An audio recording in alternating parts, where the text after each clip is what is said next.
नमस्कार दोस्तों, आप सभी को आशा भागवती व्रत की बहुत सारी शुभकामनाएं। आशा भागवती व्रत सभी आशाओं को पूर्ण करने वाला व्रत है। इस व्रत को करने से व्यक्ति पाप मुक्त हो स्वर्ग में निवास करता है। यह व्रत विशेष रूप से महिलाओं के द्वारा किया जाता है। आशा भागवती व्रत आश्विन मास श्राद्ध पक्ष की कृष्ण पक्ष की अष्टमी तिथि से प्रारंभ होकर 8 दिन अमावस्या तक चलता है।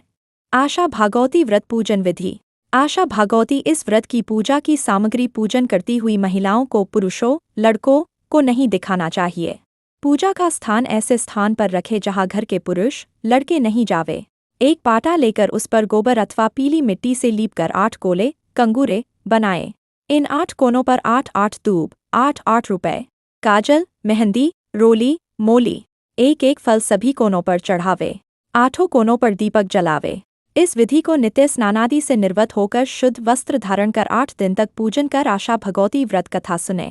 8वें दिन एक सुहाग पिटारी मीठी पापड़ी 8 कोनों पर चढ़ावे। 8 पापड़ी मैदे से बनी मीठी पापड़ी का बायना निकालकर सासू जी 8 पापड़ी आप स्वयं खाए। यह व्रत 8 वर्ष तक किया जाता है। 9वें वर्ष उद्यापन कर देवे। आशा भागवती सरल उद्यापन विधि। आशा भागवती जिस वर्ष में उद्यापन करना हो उस वर्ष 8 सुहाग पिटारी से काजल बिंदी चूड़ी मेहंदी बिछिया बेस साड़ी ब्लाउज दर्पण कंघा सिंदूर रोली आदि श्रद्धा एवं सामर्थ्यानुसार रखकर उसमें 4 मिट्टी व 4 फीकी पापड़ी रखकर इन पर 7 बार हाथ फेर 8 सुहागिन स्त्रियों को भोजन करवा कर दे देवे। आशा भागवती व्रत की कहानी कथा। आशा भागवती हिमाचल नाम के एक राजा थे जिनके 2 पुत्रियां थी। एक का नाम गौरा और एक का नाम पार्वती था। एक दिन राजा के मन में सवाल आया कि मेरे राज्य की प्रजा किसके भाग्य का खाती है। राजा ने सबसे पूछा। सबने एक ही जवाब दिया, महाराज आपके भाग्य का। तब राजा ने अपनी दोनों पुत्रियों को बुलाया और पूछा, गौरा पार्वती तुम किसके भाग्य का खाती हो। तब गौरा ने कहा, मैं आपके भाग्य का खाती हूँ। और पार्वती ने कहा, मैं मेरे भाग्य का कहती हूँ। इससे राजा ने क्रोधित मन से गौरा का विवाह राज परिवार में और पार्वती का विवाह शिवजी के साथ कर दिया। आशा भागवती व्रत की कहानी। शिवजी पार्वती को लेकर कैलाश चल दिए। रास्ते में जहां भी पार्वती का पैर पड़ता वहां की धूप जल जाती। इसको देखकर शिवजी ने विद्वानों से पूछा तो उन्होंने बतलाया कि यदि पार्वती जी पीहर जाकर आशा भागवती व्रत का उद्यापन कर दे तो दोष मिट जाएगा। पंडितों के बताने पर शिवजी और पार्वती जी अच्छे मूल्यवान वस्त्र धारण कर गहने पहनकर पार्वती के पीहर चले गए।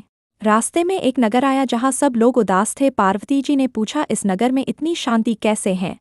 तब दासी ने बतलाया कि रानी के संतान होने वाली है, इसलिए सब दुखी हैं। पार्वती जी ने रानी के दुख को देखकर शिवजी से कहा, हे नाथ मेरी कोख बंद कर बांध दो। शिवजी ने मना कर दिया। आगे चले तो जंगल में एक घोड़ी के बच्चा होने वाला था। घोड़ी दर्द से तड़प रही थी। पार्वती ने जिद कर लीकी, है प्राणनाथ मेरी कोख बांध दो। शिवजी ने पार्वती को समझाया कि कोख मत बंद करवाओ, नहीं तो बाद में पछताऊंगी। पर पार्वती नहीं मानी। शिवजी ने कोख बंद कर दी। पार्वती की बहन गौरा अपने ससुराल में बहुत दुखी थी। पार्वती पीहर पहुंची तो पीहर वालों ने पहचाना नहीं। तब पार्वती ने सारी बात बतलाई तो राजा ने पार्वती से पूछा, तुम किसके भाग्य का खाती हो। तो पार्वती ने कहा, मैं मेरे भाग्य का खाती हूँ। पार्वती अपनी भाभियों के पास चली गई। पार्वती की भाभियां आशा भागवती का उद्यापन कर रही थी। तब पार्वती ने कहा, मेरे उद्यापन की तैयारी नहीं है, नहीं तो मैं भी आशा भागवती व्रत का उद्यापन कर देती। तब भाभिया बोली, तुम्हें क्या कमी है, तुम शिवजी से खो सब तैयारी कर देंगे। तो पार्वती ने शिवजी से सामग्री लाने को कहा तो शिवजी ने एक अंगूठी देते हुए कहा, इससे तुम जो भी मांगोगी मिल जाएगा।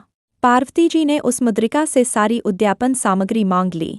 सबने मिलकर धूमधाम से उद्यापन कर दिया। ससुर जी ने शिवजी को भोजन करने बिठाया। भोजन में अनेक प्रकार के पकवान परोसे। सब लोग कहने लगे, पार्वती के सब प्रकार का आनंद है, यह तो अपने भाग्य से राज्य कर रही हैं। शिवजी ने रसोई की सभी खाद्य सामग्री समाप्त कर दिए। पार्वती जी ने सब्जी खाकर पानी पी लिया और अपने पति के साथ अपने घर की ओर चल पड़ी। इसके बाद जो दूब सूख गई थी वह हरी हो गई। शिवजी ने सोचा कि पार्वती का दोष मिट गया।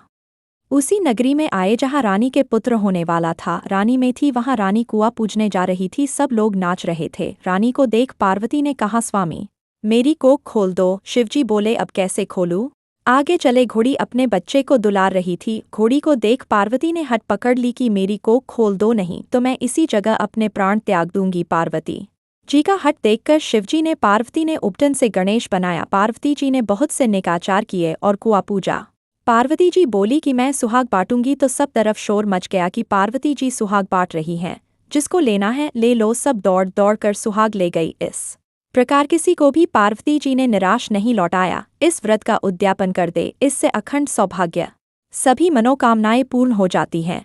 दोस्तों, अगर आपको यह वीडियो पसंद आई है तो प्लीज़ इसे लाइक और शेयर करें, और अगर आप हमारे इस चैनल पर नए हैं तो इस चैनल को सब्सक्राइब करना ना भूलें। जय श्री राधे राधे।